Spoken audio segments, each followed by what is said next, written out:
Welcome to let's PCS. दोस्तों, UP PCS pre 2023 RO और BPSC का टेस्ट सीरीज प्रारंभ है, जिसका यह 22वां प्रैक्टिस सेट है। इसका पीडीएफ आप निःशुल्क हमारे टेलीग्राम चैनल से प्राप्त कर सकते हैं, जिसका लिंक डिस्क्रिप्शन बॉक्स में दे दिया गया है। इसका प्लेलिस्ट भी बना दिया गया है, जहां आप टेस्ट सीरीज नंबर 1 से लेकर के अभी तक क्रमबद्ध तरीके से सॉल्व कर सकते हैं। तो चलिए आज का प्रैक्टिस सेट सॉल्व करते हैं। देखिए, पहला क्वेश्चन है, प्रथम आंग्ल मैसूर युद्ध जो कि 1767 से 69 ईस्वी में हुआ था, में कौन विजयी हुआ था? बताइए राइट आंसर क्या है। तो राइट आंसर आपका हो जाएगा बी, हैदर अली।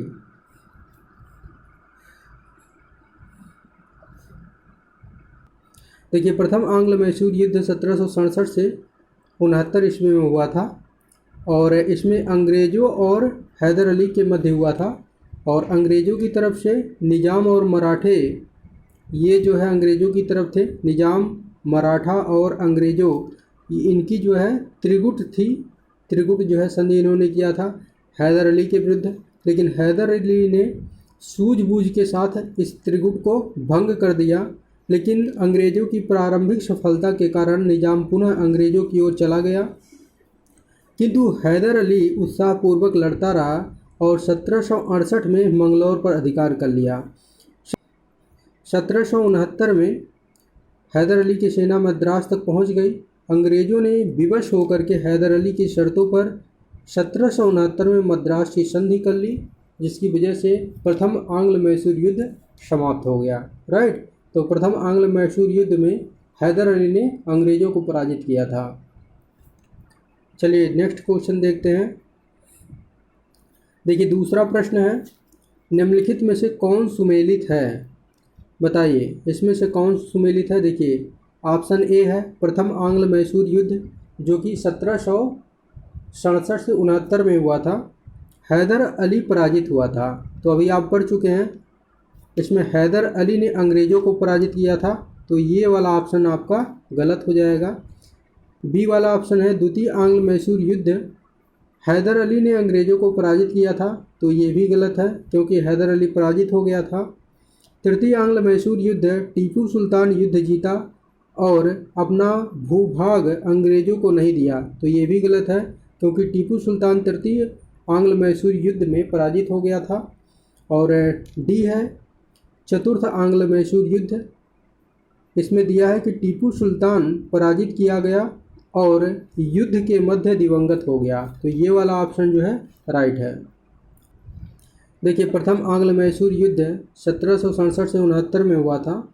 इस समय अंग्रेज गवर्नर बेरेलस्ट था और 1769 में मैसूर की संधि से यह युद्ध समाप्त हुआ था। द्वितीय आंग्ल मैसूर युद्ध 1780 से 84 में हुआ था। उस समय गवर्नर जनरल वारेन हेस्टिंग था और 1784 में मंगलौर की संधि से यह युद्ध समाप्त हुआ था। राइट, तृतीय आंग्ल मैसूर युद्ध देखते हैं। तृतीय आंग्ल मैसूर युद्ध 1790 से 92 में हुआ था और उस समय कॉर्नवालिस गवर्नर जनरल था और अंग्रेज़ों के विरुद्ध सहायता के लिए टीपू सुल्तान ने तुर्की से सहायता प्राप्त करने का प्रयत्न किया था और 1784 से 85 में उसने एक दूत कुस्तुनतेनिया भेजा था। टीपू ने 1784 से 85 में कुस्तुनतेनिया में एक अपना दूत भेजा था और 1787 में टीपू ने एक दूतमंडल फ्रांस में भेजा था और 1792 में श्रीरंगपट्टनम की संधि के द्वारा तृतीय आंग्ल मैसूर युद्ध समाप्त हुआ था। मतलब इसमें टीपू पराजित हो गया था। चतुर्थ आंग्ल मैसूर युद्ध 1799 में हुआ था। उस समय गवर्नर जनरल लॉर्ड वेलेस्ली था। इसने 1799 में टीपू को पराजित किया। टीपू लड़ते हुए जो है शहीद हो गया और अंग्रेजी सेना ने श्रीरंगपट्टनम की दुर्ग को जीत लिया। टीपू के कुल के सदस्यों को वेल्लोर में कैद कर दिया गया था। राइट, चलिए नेक्स्ट क्वेश्चन देखते हैं। देखिए, तीसरा प्रश्न है, खाद्यान्नों की कृषि सर्वप्रथम प्रारंभ हुई थी। बताइए खाद्यान्नों की कृषि किस काल में सर्वप्रथम प्रारंभ हुई थी? तो आपका राइट आंसर हो जाएगा ए, नवपाषाण काल। और मध्यपाषाण काल में क्या प्रारंभ हुआ था? पशुपालन। पशुपालन मध्यपाषाण काल में प्रारंभ हुआ था। देखिए, जो कृषि है नवपाषाण काल में प्रारंभ हुआ था। मानव कृषि कर्म से परिचित कब हुआ था? नवपाषाण काल में। और पशुपालन कब प्रारंभ किया था? मध्यपाषाण काल में। भारत में मानव का सर्वप्रथम साक्ष्य कहाँ मिलता है? बताइए, राइट आंसर क्या है? तो राइट आंसर आपका हो जाएगा डी, नर्मदा घाटी।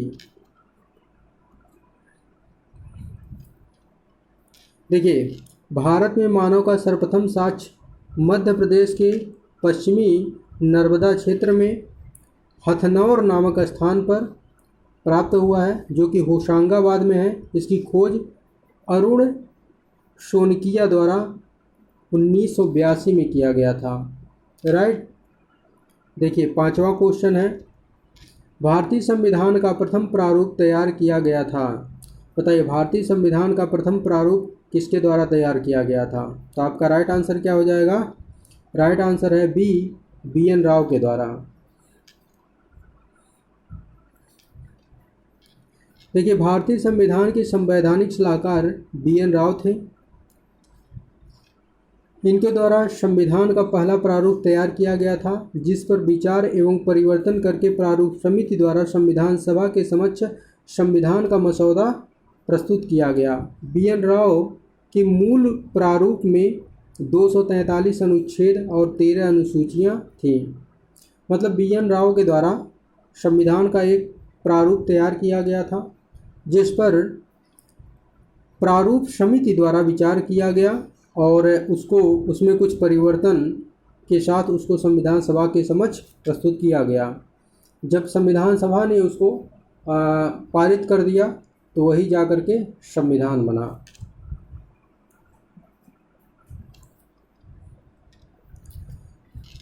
देखिए, 6वां प्रश्न है, भारत का संविधान पूर्ण रूप से तैयार हुआ था। बताइए, भारत का संविधान पूर्ण रूप से कब तैयार हुआ था? तो आपका राइट आंसर क्या हो जाएगा? राइट आंसर है बी, 26 नवंबर 1949 में। देखिए, भारतीय संविधान की उद्देशिका प्रस्तावना में उल्लेख किया गया है कि 26 नवंबर 1949 को भारत के लोगों ने संविधान को अंगीकृत, अधिनियमित और आत्मार्पित किया था। मतलब 26 नवंबर 1949 तक आपका संविधान बन करके तैयार हो चुका था। इसी दिन नागरिकता, अंतःकालीन संसद, अस्थायी और संक्रमणकालीन उपबंध जैसे कुछ उपबंध को लागू भी कर दिया गया था। लेकिन संविधान को पूर्ण रूप से 26 जनवरी 1950 को लागू किया गया था। चलिए नेक्स्ट क्वेश्चन देखते हैं। देखिए, 7वां प्रश्न है, संविधान को 26 जनवरी के दिन लागू करने का निर्णय इसलिए किया गया क्योंकि। बताइए, राइट आंसर क्या है? तो राइट आंसर आपका ए हो जाएगा। कांग्रेस ने इस तिथि को 1930 में स्वतंत्रता दिवस के रूप में मनाया था। देखिए,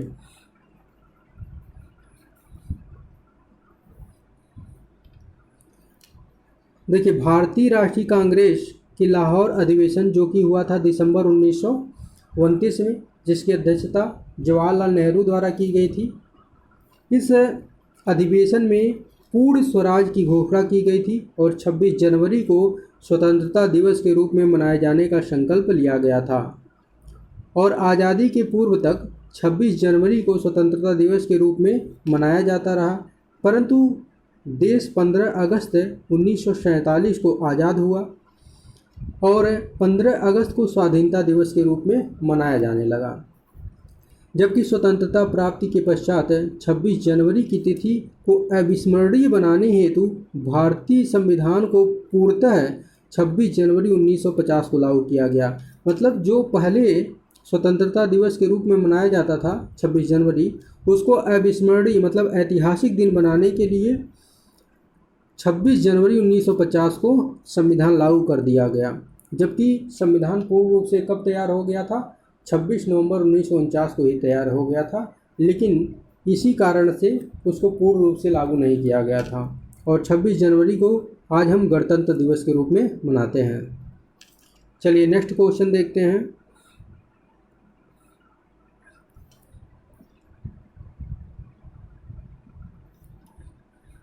देखिए ये स्टेटमेंट वाला क्वेश्चन है।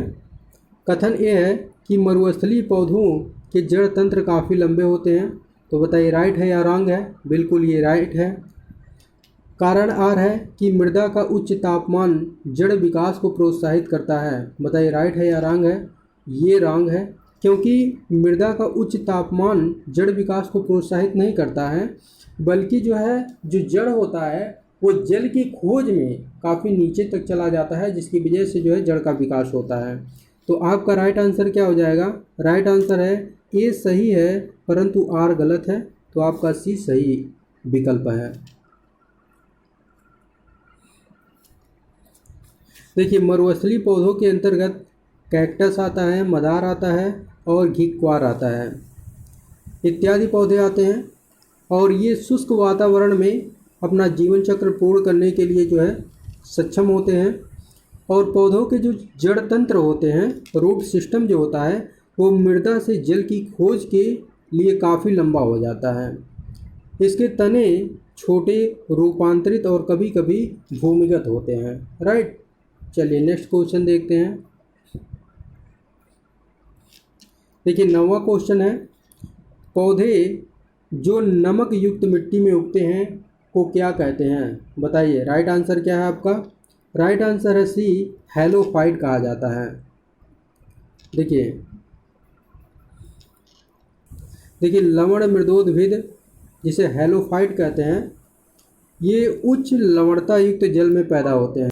देखिए 10वां क्वेश्चन है, पीसा की झुकी हुई मीनार नहीं गिर जाती है क्योंकि? बताइए पीसा की मीनार झुकी हुई है, आप सभी लोग जानते हैं, जो कि इटली में है, ये क्यों नहीं गिर रही है? इसका कारण बताना है।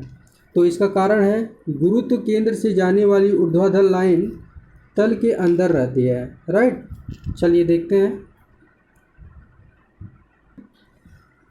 देखिए गुरुत्व केंद्र वह बिंदु है जहां वस्तु का संपूर्ण द्रव्यमान संकेंद्रित होता है।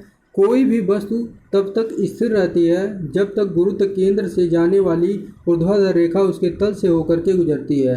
अभी तक पीसा के मीनार के गुरुत्व केंद्र से होकर जाने वाली ऊर्ध्वाधर रेखा मीनार के तल के अंदर रहती है, इसलिए झुकी हुई मीनार अभी तक नहीं गिरी है। ऐसा माना जाता है कि मीनार के और अधिक झुकने पर गुरुत्व केंद्र से होकर जाने वाली रेखा मीनार के तल से बाहर हो जाएगी, तब वह गिर पड़ेगी। और अनुसंधानकर्ताओं के अनुसार यह 2030 से लेकर के 2050 तक मीनार पूर्ण रूप से गिर जाएगी। राइट,